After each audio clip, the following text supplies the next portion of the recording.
আসসালামু আলাইকুম সুপ্রিয় দর্শক, আশা করছি আপনারা সবাই ভালো আছেন। সবাইকে খামার ইউটিউব চ্যানেলে স্বাগতম জানাচ্ছি। আমি শামীম আহমেদ। দর্শক বন্ধুরা, আজ আমি চলে এসেছি চাঁদপুর সদরে। আজকে আমি এসেছি চাঁদপুর সদরের নামির মাহির এগ্রো ফার্মে। তো এই এগ্রো ফার্মে আমি জানতে পেরেছি যে এখানে যে টিটু ভাই, উনি এখানে বেশ কিছু ছাগল লালন পালন করতেছেন, যেখানে রয়েছে আপনার ব্ল্যাক বেঙ্গল এবং কিছু ক্রস জাতের ছাগল। তো উনি মাত্র 20টি ছাগল দিয়ে এই ফার্মের যাত্রা শুরু করেন। বর্তমানে ওনার ফার্মে রয়েছে প্রায় 157টি ছাগল রয়েছে। তো উনি এখানে ছাগলগুলো দেখতেই পাচ্ছেন যে খোলামেলা একদম মাঠে ছেড়ে দিয়েছেন, মুক্তচারণ পদ্ধতিতে উনি এগুলো লালন পালন করতেছেন। তো আমরা আজকে ওনার ছাগল লালন পালন সম্পর্কে আমরা আপনাদেরকে জানার চেষ্টা করব যে উনি আসলে কিভাবে মাত্র 20টি ছাগল দিয়ে শুরু করে 2 বছরের ব্যবধানে এখানে 157টি ছাগল লালন পালন করতেছেন, এবং এই ছাগল লালন পালন করে উনি বর্তমানে কেমন লাভজনক অবস্থানে আছেন সেই সম্পর্কে। তো আশা করছি টিটু ভাইয়ের সফলতার গল্প জানতে সম্পূর্ণ সময় জুড়ে আপনারা আমাদের সাথেই থাকবেন। আর আপনারা যারা এরকম খামার থেকে ছাগল সংগ্রহ করতে চান, আপনারা চাইলে এই নামির মাহির এগ্রো ফার্ম থেকে আপনারা ছাগলও সংগ্রহ করতে পারবেন। তো আমরা এই ফার্ম থেকে বেশ কিছু ছাগলের দরদামও আমরা আপনাদেরকে জানার চেষ্টা করব। তো আশা করছি এই ফার্মেরই সার্বিক চিত্র জানতে সম্পূর্ণ সময় জুড়ে আপনারা আমাদের সাথে থাকবেন। ভিডিওটি যদি ভালো লাগে তাহলে লাইক ও শেয়ার করার অনুরোধ রইল।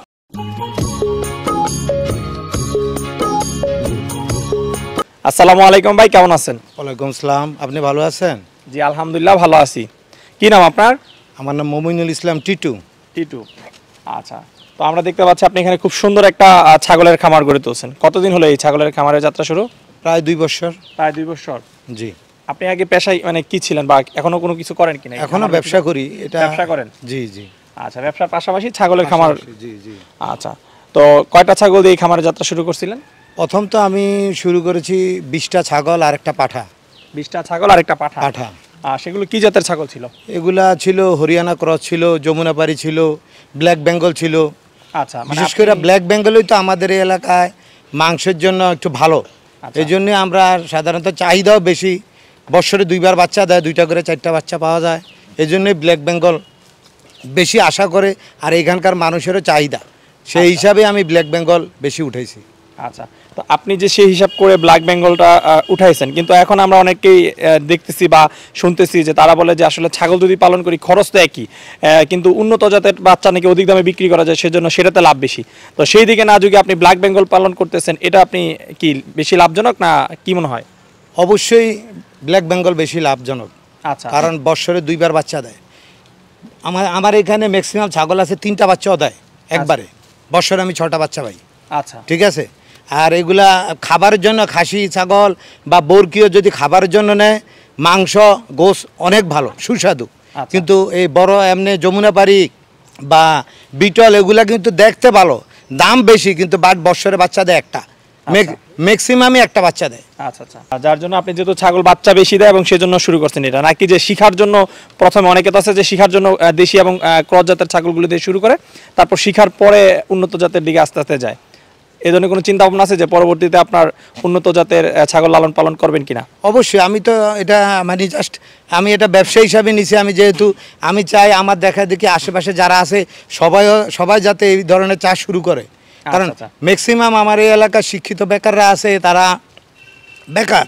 তারা যদি আমার থেকে ঠিকই শিক্ষা নিয়ে এখান থেকে ছাগল নিয়ে নিজেরা লালন পালন করে নিজেরা স্বাবলম্বী হয়, এটা আমার কাছে ভালো লাগবে, এলাকারও এটা উন্নতি হবে, তারা স্বাবলম্বী হোক, এটাই আমি চাই।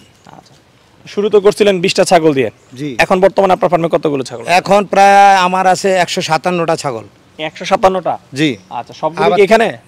এখানে আর 3টা পাঠা আছে, ভিতরে আমার বাচ্চা আছে আরো। আচ্ছা, মানে ভিতরে আরো বাচ্চা আছে? জি জি জি জি। ওইগুলোর বয়স কেমন, যেগুলো ভিতরে আছে, যেগুলো বের করেন নাই? 3 মাস 4 মাস, কোনোটা 5 মাসও। আচ্ছা, সেই বাচ্চাগুলো বের না করার কারণ কি? এখানে তো সব ছাগল ছেড়ে দিয়েছেন, দেখা যায় ছোট বড় বিভিন্ন বয়সের, তো ওই ছাগলগুলো বের না করার কারণ কি? এর কারণ হইলো একসাথে এতগুলা ছাগল ছাড়লে দেখা গেছে যে জাগারও একটা আমার সংকুলান। বিশেষ করে যেটা সত্য কথা, আমার ওইদিকে গরুর ফার্ম, ডেয়ারি ফার্মও আছে, এই জাগা বেশি প্রয়োজন ছাগল পালন করার জন্য। ছেড়ে দিলে একসাথে চলাফেরা এই সেই, এই জন্য আমি জাস্ট 50% ছাড়ছি, 50% আমি শেডে আছি। শেডে রাখছেন? জি। আচ্ছা, আর এই যে আপনি এখানে দেখতে পাচ্ছি যে খোলামেলা একটা পরিবেশে আপনি ছাগলগুলো ছেড়ে দিয়েছেন, শুধু ঘরের ভিতরে আবদ্ধ অবস্থায় লালন পালন করতেছেন না। তো এই যে এখানে আপনি যে ছেড়ে পালন করতেছেন, এর কি ধরনের সুবিধা পাচ্ছেন? অবশ্যই সুযোগ সুবিধা ভালো। সকালবেলা আমি দেখা গেছে শেড থেকে বাইরে হওয়ার পরে দানাদার খাবার দেওয়ার পরে সারাদিনই এখানে থাকবো। আচ্ছা, এখানে ছড়িয়া খাবে, ঘাস খাবে, শেডে আছে, বাইরে থেকে ঘাস কাইটে আনার পরে আমার বিভিন্ন জমিতে চাষ করছি।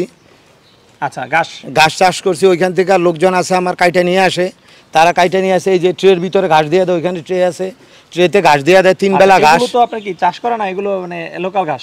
এই দিয়ে চাষ করা আছে, আবার এমনিতে ঘাসও আছে আমার। আচ্ছা আচ্ছা, এমনিতেও ঘাস আছে, ঠিক আছে, বিভিন্ন প্রজাতির ঘাস। বিভিন্ন প্রজাতির। জি। ছাগলের জন্য কি ঘাস চাষ করছেন? নেপিয়ার। নেপিয়ার। জি। কতটুকু জমিতে ঘাস চাষ করা হয়েছে? ঘাস আমাদের এখানে তো প্রায় তো মনে করেন হ্যাঁ প্রায় 8-9 বিঘা। 8-9 বিঘা। জি জি। আচ্ছা, তো এই যে আপনার এই খামারটা পরিচালনা করতেছেন, এখানে প্রায় 157টা ছাগল আছে। জি জি। কয়জন লোক রাখছেন এই 157টা ছাগল দেখাশোনা করার জন্য? আমি এখানে আমার 4 জন স্টাফ কন্টিনিউ থাকে। আচ্ছা, 4 জন কি শুধু ছাগলের জন্যই না গরু টরু যা আছে সমন্বিত? আমার এখানে ছাগল আছে, গরু আছে, প্যাটেনিং আছে, ডেইরি আছে, আমার মাছ চাষ করি, পুকুরে মাছ আছে। সবকিছুর জন্য 4 জন লোক? 4 জন। দেশি মুরগি আছে আমার।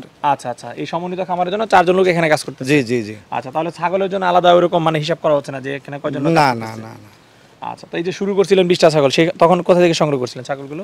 তখন আমি এগুলো আসলে কি, ছাগল তো বাজারও বিক্রি করে অ্যাভেলেবেল, কিন্তু ওগুলার ভ্যাকসিন দেওয়া থাকে না। ভ্যাকসিন দেওয়া থাকে না, দেখা গেছে বাজার থেকে কিনে আনার পরে দেখা গেছে যে এগুলা বিভিন্ন রোগবালাইয়ের কারণে মারা যায়। এই জন্য এগুলা আমি বিভিন্ন খামার থেকে সংগ্রহ করছি প্রথমে যখন? হ্যাঁ হ্যাঁ হ্যাঁ। তো ওই যে খামার থেকে সংগ্রহ করার পরে কি কোনো অসুবিধা হয়েছে নাকি কোনো অসুবিধা হয় নাই? প্রথম একটু অসুবিধা আমি অনুভব করছি, যেটা যে বিভিন্ন রোগবালাই দেখা দিত, হয়তো বুঝতাম না, পরবর্তীতে দেখা গেছে যে আমি সেটা বলি না, যেমন বাজার থেকে বলেন যে সংগ্রহ করার পরে বিভিন্ন রোগে আক্রান্ত হয়, যে ভ্যাকসিন ট্যাকসিন করা থাকে না বা একটা খুরা রোগের সমস্যা থাকতে পারে, বাট খামার থেকে সংগ্রহ করার ফলে এই ধরনের কোনো সমস্যা হয়েছে কিনা? জি না জি না জি না, মানে সেটা হয় নাই? জি না জি না। আচ্ছা, তাহলে খামার থেকে সংগ্রহ করার একটা বেনিফিট আছে নাকি? অবশ্যই বেনিফিট আছে। যেমন আমার খামারে যেমন এখন এই যে ছাগলগুলো আছে, এগুলা ঠিকই আমি রীতিমতো ভ্যাকসিন দিতেছি। এখানে মনে করেন পিপিআর ভ্যাকসিন দেওয়া আছে আমার, তারপর এফএনডিও দেওয়া আছে, আর 3 মাস পর পর তো আমি তো কৃমির ওষুধ দিতেই আছি। 3 মাস পর পর জি দিচ্ছেন? জি জি। আচ্ছা, এই যে 2 বছর ধরে যে পালন করতেছেন, কখনো কি বড় ধরনের সমস্যা হয়েছে যে একসাথে বেশ কয়েকটা ছাগল মারা গেছে, এই ধরনের সমস্যা হয়েছে? না না না, এই ধরনের কোনো সমস্যা হয়নি। ছাগলের সবচেয়ে বড় সমস্যা কি যে পালন করতে গিয়ে অভিজ্ঞতা থেকে বলেন, মানে সবচেয়ে বড় সমস্যাটা কি পাইছেন? সবচেয়ে বড় সমস্যাটা হলো দেখা গেছে অনেক সময় ছাগলের পেট ফেঁপে যায়। আচ্ছা, পেট ফেঁপে যায়, এটা কিন্তু তেমন কঠিন রোগও না, আর ট্রিটমেন্ট করলে একবারে সোজা। ঠিক আছে, দেখা গেছে ছাগল একটু দানাদার বেশি খাইলে পেট ফেঁপে যায়। ছাগলের প্রধান খাদ্য হলো ঘাস। আচ্ছা, আপনি ঘাস বেশি দেন পরিমাণে, দানাদার কম দেন, ছাগল সুস্থ থাকবে। আচ্ছা, কিন্তু ওই ঘাস কম দিয়ে দানাদার বেশি দিয়ে ছাগল তো আর কি পালন করা যাবে না নাকি? না, পালা যাবে, কিন্তু সেটা সমস্যা হবে। সমস্যা আশানুরূপ ফল পাবে না। আচ্ছা আচ্ছা, আর ঘাস হলে খরচটাও কম লাগতেছে? অনেক কম। আচ্ছা, তো এই যে এখানে আপনি দেশীয় ছাগল পালন করতেছেন, হ্যাঁ, দানাদার খাবার বা যে যে খরচ টরচ আছে, এটা কি কখনো হিসাব করা হয়েছে যে এই ছাগলগুলোর পিছনে মান্থলি কেমন খরচ হচ্ছে? আসলে এই মুহূর্তে আমি হিসাব করি না। কেন হিসাব করি না, আমি দেখতেছি যে ছাগলটা আমার কীরকম মানে গ্রোথ কেমন হচ্ছে, প্রোডাকশন ভালো হচ্ছে কিনা। আমি দেখতেছি প্রোডাকশন ভালো হচ্ছে, এবং এইটা আমি তো এখানে জাস্ট ব্যবসা করার জন্য আসছি, প্লাস আমার আশেপাশে যারা আছে তাদেরকে আমি তারা যাতে আগ্রহ নিয়ে আসে এখানে, এই চাষ শুরু করে, খামারি হয় তারা, এই জন্য এই ধরনের টার্গেট নিয়ে আমি আগাইতেছি।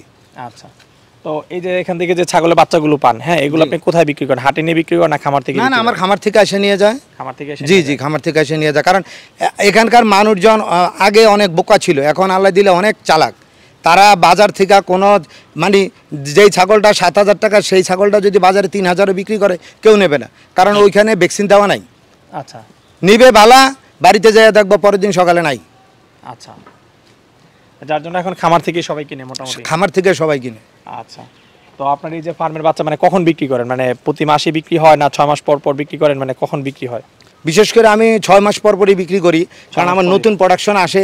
নতুন প্রোডাকশন আসলে দেখা গেছে যে কিছু ছাগল 3 মাস, 4 মাস, 5 মাস, 6 মাস, অনেক সময় মা ছাগলও বিক্রি করি। মা ছাগলও অনেকে নেয়, আগ্রহ করে নেয়, মা ছাগল নেয়। দেখা গেছে একটা এই ছাগলটা আছে, ওই যে এই ছাগলটা আছে, এই ছাগলটা 3টা বাচ্চা দিছে। আচ্ছা, ঠিক আছে, এই ছাগলটা 3টা বাচ্চা দিছে। তো এই ধরনের কিছু ছাগল আছে, এগুলা ওই মা বাচ্চা সহ নিয়ে যায়। আচ্ছা, তো ভাই এই যে ছাগল যে পালন করতেছেন, হ্যাঁ, হিসাব তো করেন নাই, তো কি মনে হচ্ছে যে লাভে আছেন না লসে আছেন? ইনশাআল্লাহ লাভে আছি। লাভে আছেন? লাভে আছি। কেউ যদি বলে যে লস, তাহলে আমি মনে করবো যে লস তার হইলো তার কারণে, আচ্ছা, তার ভুলের কারণে লস হচ্ছে। মানে সঠিকভাবে করতে পারলে লাভ আছে? ছাগলের ফার্মে কোনো লোকসান নাই। আচ্ছা, একটা গরু এর বিনিময় হইলো 30টা ছাগল। আচ্ছা, একটা গরুতে কত বেনিফিট দিবে বৎসরে, আর 30টা ছাগলে কটা বেনিফিট দিবে, আচ্ছা, সেটা তো একটা সাধারণ মানুষ হিসাব করতে পারবো। আচ্ছা, এটা একটু যদি একটু বিস্তারিত বলতেন, আমি বুঝিনি। একটা গরু 30টা ছাগল বলতে? একটা গরু হ্যাঁ। একটা গাভী গরু যদি আমি 2 লাখ টাকা দিয়ে কিনি, আচ্ছা। সে বৎসর বাচ্চা দিবে একটা, হ্যাঁ। ঠিক আছে, বৎসর একটা বাচ্চা দিলে সে এই গরু একটা গরু যদি 20 লিটার দুধ দেয়, তো পার ডে তার থেকে 200 টাকা ইনকাম আমার, ঠিক আছে, 6 12 72,000 70,000 টাকা। আর একটা আমি বাচ্চা পাবো 40,000 টাকা, 1,10,000 টাকা। আর 30টা ছাগল পালন করলে আপনার আমি 34 120 আমি মিনিমাম 100টা বাচ্চা পাবো, আচ্ছা মিনিমাম 100টা বাচ্চা পাবো। আর প্লাস এই 100টা বাচ্চার দাম মনে করেন কত করে হলো, হিসাব করেন কত টাকা হইলো। আচ্ছা প্লাস আমার 4-5 ছাগলের যদি দেই তাও যদি হ্যাঁ। ব্ল্যাক বেঙ্গলের বাচ্চার দাম কম। হ্যাঁ, ব্ল্যাক বেঙ্গলের বাচ্চার দাম কম, 30টা হলে মনে করেন 5 30 150 34 120 120টা 120টা হইলো 7,000 8,000 টাকা করে ভালো। 6 মাসের বাচ্চা হইলে 6-7,000 টাকা 8,000 টাকা খাসি কোনো ব্যাপার না। আচ্ছা, তাহলে তো এটা অনেক লাভ। আপনি যেভাবে বলতেছেন এইভাবে করলে তো মানে অনেক লাভ দেখা যাচ্ছে। জি ইনশাআল্লাহ অনেক লাভই। আসলে এটা তো মুখে মুখে বলা হয়, এত লাভ হলে তো সবাই করতো। আমাদের আমি তো প্র্যাকটিক্যাল করি, ঠিক আছে, আমি প্র্যাকটিক্যাল করি, আমি বুঝি এটার ভিতরে কি আছে। আচ্ছা, তার মানে কারণ এটা আমার ব্যবসা না। সেই ক্ষেত্রে আসলে যদিও অত লাভ নাই, কিন্তু আসলে আপনি যেটা বলছেন যে গরুর চাইতে যদি কেউ ছাগল কম পুঁজিতে সে অধিক লাভ করতে পারবে, এটা আসলে এটা বোঝা যায়। জি, জি। বাট যেভাবে লাভ বলতেছেন যে একটা ছাগলের জায়গায় যদি কেউ 30টা পালে 2 লাখ টাকা পুঁজি ইনভেস্ট করে, এখানে 5-6 লাখ টাকা কিন্তু লাভ দ্বারা যেতেছে। কারণ যদি 5,000 টাকা করে ধরি, 100 ছাগলের দাম কিন্তু 5 লাখ টাকা আসে, হ্যাঁ। বাচ্চার দাম। হ্যাঁ। তাহলে কিন্তু 1 বছর পরে সে মানে অল্প পুঁজিতে মানে সে যা অবশ্যই, ইনভেস্ট করে এর চেয়ে দ্বিগুণ সে এখানে রিটার্ন পাবে। দ্বিগুণ পাবে ইনশাআল্লাহ। আচ্ছা, কিন্তু এরকম লাভ তো আসলে আমরা দেখি না। হ্যাঁ, এরকম লাভ আছে, প্র্যাকটিক্যাল করতে পারলে লাভ আছে। প্র্যাকটিক্যাল করতে হ্যাঁ হবে। প্র্যাকটিক্যাল। মানুষ তো এখন হইলো মনে করেন যে দেখা যায় ওই যে বাজার থেকে ছাগল কিনে যা মারা পরবর্তীতে তো সে যা ছাগল পাইলা লাভ নাই। আরে বাবা, খামারির থেকে ছাগল কিনে লাভ নাই, আমি গ্যারেন্টি দেবো, আমার থেকে ছাগল কিনলে আমি গ্যারেন্টি দেবো। শুধু কি খামারের কাছ থেকে কিনলে হবে না, লালন পালন আরো যে আনুষঙ্গিক পালন, বিষয় করতে হ্যাঁ, হবে? একটা ভালো মনের খামারির থেকে কিনলে সে অবশ্যই আপনাকে গাইড দেবে। আচ্ছা, সে অবশ্যই যদি 6 মাস আপনাকে গাইড দেয়, 6 মাস পরে আর আপনি ওই খামারির থেকে কাছে আসতে হবে না, নিজে আর একটা মানে ইস্টাবলিশড হয়ে যাবেন খামারি। আচ্ছা আচ্ছা, তো ঠিক আছে। তো আপনার এখান থেকে তো নিশ্চয়ই বাচ্চা টাচ্চা বিক্রি করা হয় না? জি ইনশাল্লাহ। আচ্ছা, তো চলেন আমরা আপনার কিছু ছাগল দেখি যেগুলো আপনি বিক্রি করেন, কেমন ভাবে বিক্রি করতেছেন। জি জি জি। তো এটা কি জাতের ছাগলের বাচ্চা? এটা হলো যমুনাপাড়ি। যমুনাবাড়ি ক্রস? জি ক্রস। এটা কি মানে পাঠা না পাঠি বাচ্চা? এটা হলো পাঠি। পাঠি। এটা কি গলায় কি? গলায় এটা আমার serial number, token number. Token number? আমার কি প্রতি ছাগলে টোকেন নাম্বার দেওয়া আছে প্রতিটা ছাগলে? হ্যাঁ, কোনো গ্রাহক নিতে চাইলে সে আমাকে যদি বলে আপনার এত নম্বর টোকেনে ছাগলটার দাম কত, আমি সাথে সাথে বলে দিতে পারবো। আচ্ছা আচ্ছা, এটা কত নম্বর টোকেন? এটা হলো 87 87। আচ্ছা, এটা বয়স আছে কত? এটা বয়স হলো 3 মাস সামথিং। 3 মাস সামথিং। জি। এটার দাম আছে কত? এটা গতকালকে আমি বিক্রি করছি 7,500 টাকা। এটা উনি 7,500 অ্যাডভান্স টাকা করে বিক্রি গেছে। করছে? হ্যাঁ হ্যাঁ, আজকে এসে নিয়ে যাবে বাকি টাকা দিয়ে। আচ্ছা আচ্ছা, ঠিক আছে। এটা কি জাতের ছাগল? এটা হরিয়ানা। হরিয়ানা ক্রস? জি। আচ্ছা, বয়স কেমন এই ছাগলটা? এই ছাগলটার বয়স হলো 2 বছর। 2 বছর। এর সাথে কি বাচ্চা আছে না গাব? যে বাচ্চা আছে 2টা। বাচ্চা আছে 2টা? হ্যাঁ, এবং গাব আছে এখন। কতদিনে গাব আছে? 1.5 মাসের। 1.5 মাসের? তাহলে বাচ্চা তো মানে বড় হয়ে গেছে না? বাচ্চা বড় হয়ে গেছে। আচ্ছা আচ্ছা, তো এই ছাগলটা যেহেতু 1.5 মাসের গাব, এটা কি তো শিওর দেওয়া যাচ্ছে না, তাই না? হ্যাঁ শিওর শিওর শিওর। আচ্ছা, না বিভিন্ন ফার্ম থেকে আসলে দেখা যায় কি 1-1.5 মাসের ছাগলগুলো নিয়ে পরে অনেক সময় পতরি দেয়। না না, আমি তো নিজে ব্রিডিং করাই। আমার এইদিকে কোনো রং কোনো ইয়া এই যে আমার সিগন্যাল দেওয়া আছে গাব। এই যে এটা হ্যাঁ মানে লাল কস্টিপ দেওয়া? হ্যাঁ, লাল কস্টেপ দেওয়া আছে আমার সব ছাগল, যেটা যেগুলো গাব ওইগুলো লাল কস্টিপ দেওয়া? লাল কস্টেপ দেওয়া আছে। আচ্ছা আচ্ছা আচ্ছা, ঠিক আছে। তো এই ছাগলটার দাম চাচ্ছেন কত? এটা 22,000 টাকা। এটা দাম চাচ্ছেন 22,000? জি। আচ্ছা, এটা কি জাতের ছাগল ভাই? এটা হলো মন্ডি। মুন্ডি? জি। আচ্ছা, সিংনা দেখে মুন্ডি? না না, এটা আসলে মন্ডি। আসলে মুন্ডি? আসলে মন্ডি। আচ্ছা, এটার বয়স আছে কেমন? এটার বয়স আছে প্রায় 3 বছর। 3 বছর? 3 বছর হয়েছে। তো এই ছাগলে কি গাব আছে? এটা গাব আছে। আচ্ছা, তো এটার তো সিংনা, আগেরগুলো তো সিংহে লাল কস্টিপ দিয়েছেন, জি, এটা জি। কিভাবে বুঝেন? এটা বেল্টে চিহ্ন দেওয়া আছে। বেল্টে? হ্যাঁ, বেল্টে চিহ্ন দেওয়া, টোকেনে চিহ্ন দেওয়া আছে। আচ্ছা, টুকেনে তো আপনাদের বিস্তারিত মানে লেখা থাকে যে? হ্যাঁ হ্যাঁ, ফাইল আছে, আমার রেকর্ড ফাইল আছে। রেকর্ড ফাইল আছে? হ্যাঁ হ্যাঁ হ্যাঁ। এটা কতদিনে গাব আছে? এটা গাব আছে প্রায় 2.5 মাস। 2.5 মাস? জি। আচ্ছা, এটা কয়টা করে বাচ্চা দেয়? এটা 2টা বাচ্চা দিছে, আমি 2টা বাচ্চা 45,000 টাকা বিক্রি করছি। 45,000? জি। তাহলে তো ভালো দামে বিক্রি এটা করছেন। 2টা বাচ্চা। আচ্ছা, তো এই ছাগলের দাম চাচ্ছেন কত বিক্রির জন্য? এটা 40,000 হলে আমি বিক্রি করব। 40,000 হলে এটা বিক্রি করবেন? জি। আচ্ছা এখন নিলে। আচ্ছা আচ্ছা আবার যদি বাচ্চা দেওয়ার পর হইলে আমি নেই। আচ্ছা, তখন আরো বেশি? হ্যাঁ, তখন বেশি বাচ্চা সহ। আচ্ছা, ঠিক আছে। তবে আমরা তো আপনার এখানে খুব সুন্দর সুন্দর কিছু ছাগল দেখলাম, আর অনেকে এইরকম খামার থেকে ছাগল সংগ্রহ করতে চায়, তো আপনার কাছ থেকে যদি ছাগল সংগ্রহ করতে চায় কিভাবে সংগ্রহ করতে পারবে? আমার মোবাইল নম্বর দেওয়া আছে, আমার মোবাইল নম্বরে রিং দিলে আমার সাথে যোগাযোগ করতে পারবো।